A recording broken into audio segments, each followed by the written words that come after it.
So this is a flip I did back in 2002. I was still really just getting started refinishing furniture.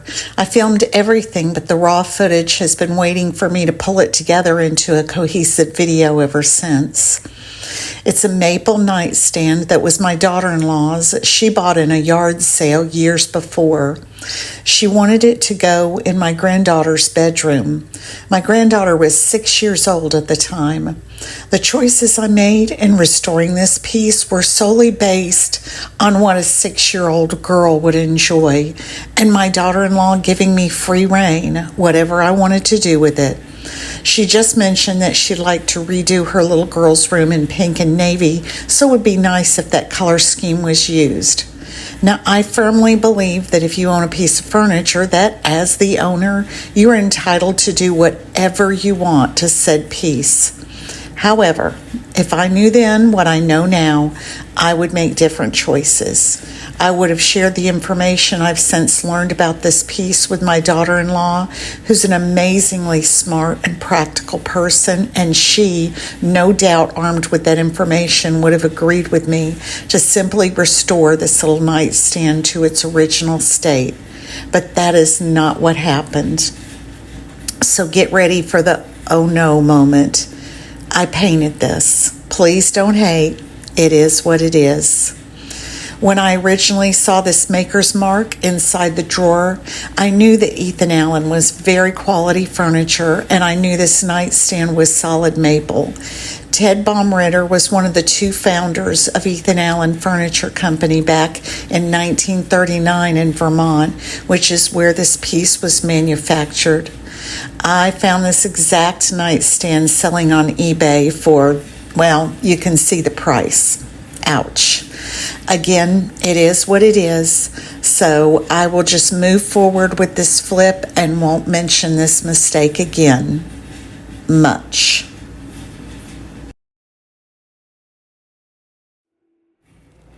I started off by cleaning it with a degreaser and a scrubby pad and evaluated all the damage that would need to be addressed.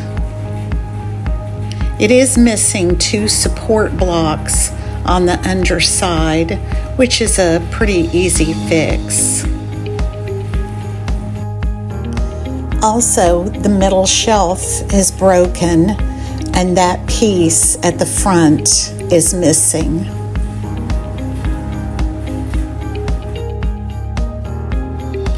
The back had to be removed and cannot be saved.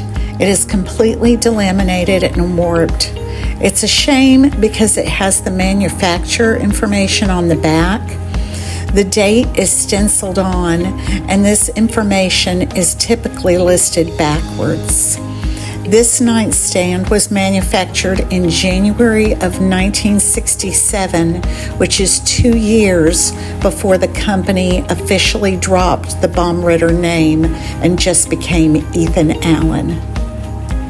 The top of the nightstand had split into 3 pieces. The front skirt piece is split into 2 pieces.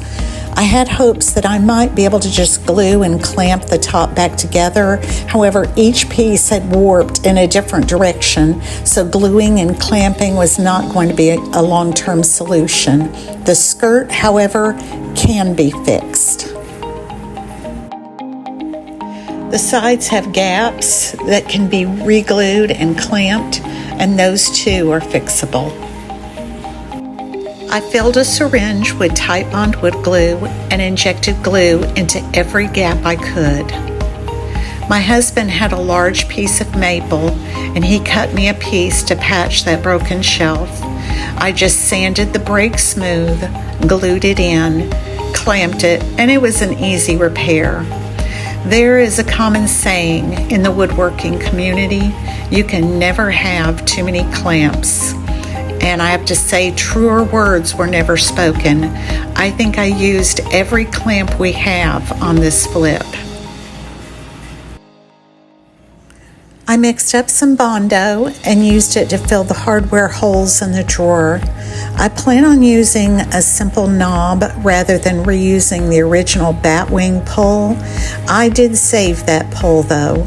I also made sure to tape the inside of the drawer so the Bondo wouldn't make a mess on the other side of the drawer front.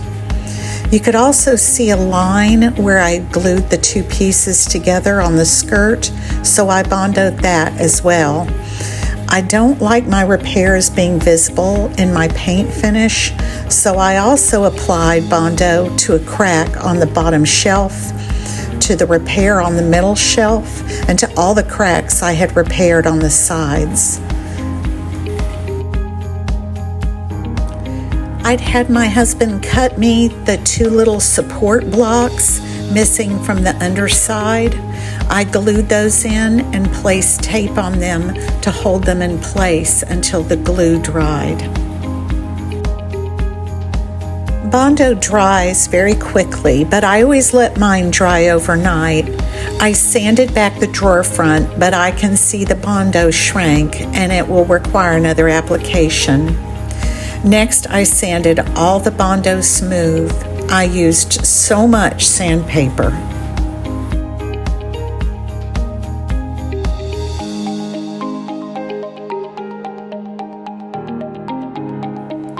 Then I added another round of Bondo to the drawer front. When I set the drawer aside to dry, you can see something really great. My husband cut and routed a new top for me and just set it on my work table ready to go. Let's take a look at that again. I chose to spray on my primer to get the smoothest finish possible as a foundation for my paint, avoiding any roller texture or brush strokes. I used Kills primer in my HVLP paint gun. I turned the nightstand on every side, primed it, and let it dry before turning it on another side to get the primer on every surface, even underneath. I sprayed on 2 coats of the primer and let it dry in the sun before I lightly sanded with a 240 grit sanding sponge just to knock back any roughness or bumps.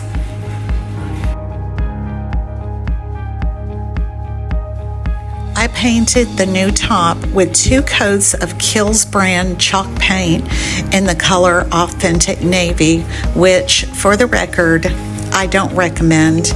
Even with using my Mister bottle, the paint did not apply smoothly. It left brush strokes that I had to sand out. It just was not the quality of other chalk paints I've used. Kills makes great primers. Maybe they should stick to that. After this, I painted the drawer front and the skirt with Dixie Belle's Pink Champagne. It looks white here, but it's actually a very lovely pale pink. Dixie Belle does go on great, no brush strokes at all. For the entire body of the piece, I used Dixie Belle's Soft Pink, which is just a shade darker than the Pink Champagne. I painted it inside and out.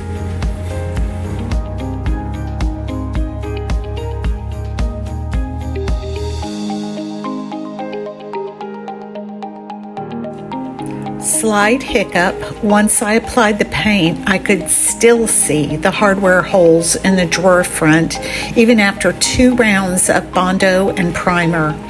I can't have that, so I did yet another application of Bondo and sanded that back, then repainted, and happily, 3rd time was a charm. No sign of the holes.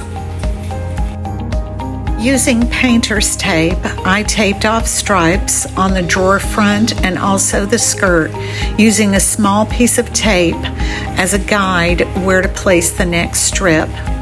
Before starting this, I had measured the width of the drawer and the width of the tape and determined where to start so the end stripes would be the same width on both sides. I wanted the stripes to be as crisp as possible, so I primed my tape using the same pink champagne as the pieces were painted with.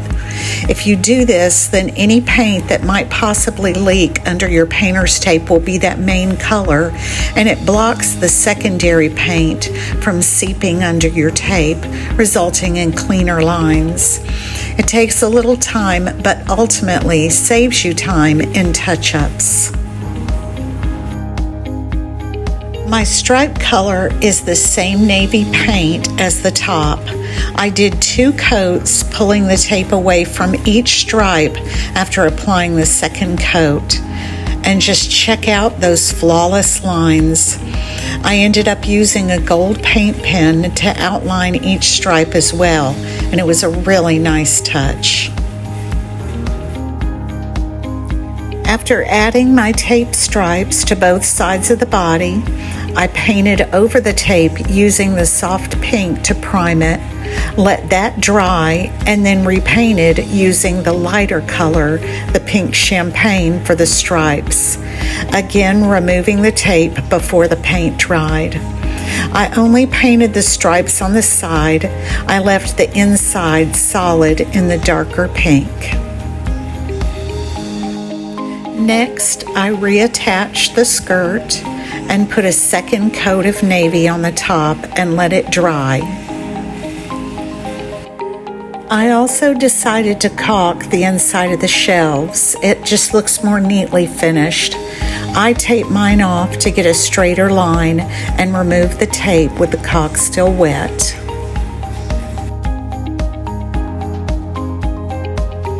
All along, I had envisioned an Alice in Wonderland theme for this little nightstand. Now, while I love the Disney version, I wanted to be true to the illustrations from the original book, which were done by a Sir John Tenniel. I ordered a paperback copy of the book off Amazon and used pages from the book to decorate the sides of the drawers using Mod Podge. Now the truly fun part begins.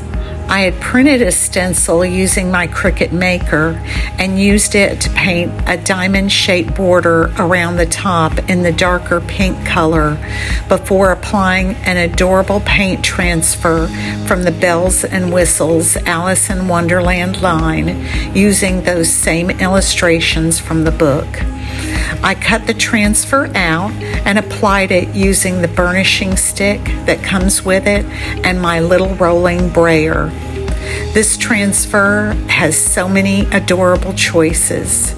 I did a collage on both sides with things like Tweedledee and Tweedledum, the Mad Hatter's Tea Party, and the Queen of Hearts.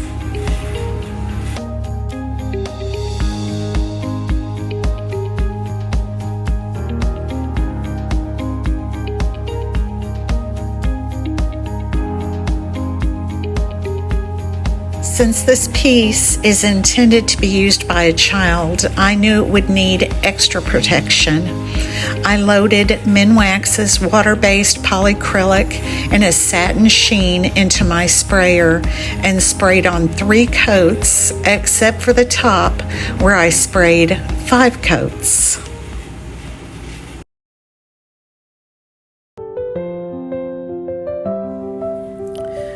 My little granddaughter was thrilled with her new nightstand for her bedroom. I added a few additional transfers to the drawer and one underneath the shelf, the Cheshire Cat, who is hiding as usual.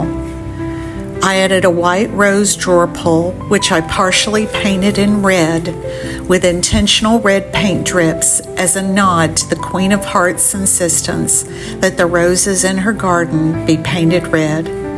It's a very fun piece, and I know that my girl Mia will enjoy it for many years.